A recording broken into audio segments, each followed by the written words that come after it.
পৃথিবীর সবচেয়ে ছোট দেশ বললেই এক কথায় সবাই বলবেন ভ্যাটিকান সিটির নাম।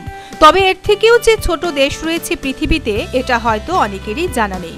সেই দেশটার নাম হলো সিল্যান্ড, যাকে মাইক্রোনেশিয়াও বলা হয়ে থাকে।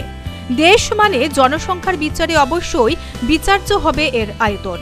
তবে সিল্যান্ড নামের এই দেশে বসবাস করছেন মাত্র ২৭ জন লোক। ভাবছেন এটা কি করে সম্ভব? একটা দেশ অথচ এর লোক সংখ্যা মাত্র ২৭ জন। এটাই বাস্তব। বিশ্বযুদ্ধের পর ব্রিটেন তৈরি করেছিল এই দেশটি।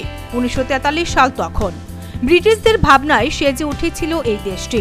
প্রথমে এর নাম ছিল HM ফোর্স। কিছু লোক ছিল তখন এখানে। একটা রেডিও স্টেশন চালাতেই থাকতো এরা।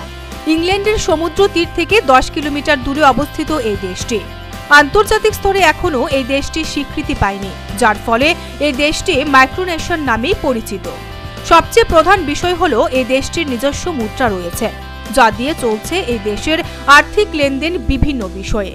তবে আন্তর্জাতিক স্তরে স্বীকৃতি না পাওয়াতে এখনো বিশ্বের সবচেয়ে ছোট দেশ বলেই পরিচিত ভ্যাটিকান সিটি, যার জনসংখ্যা ৮০০ জন।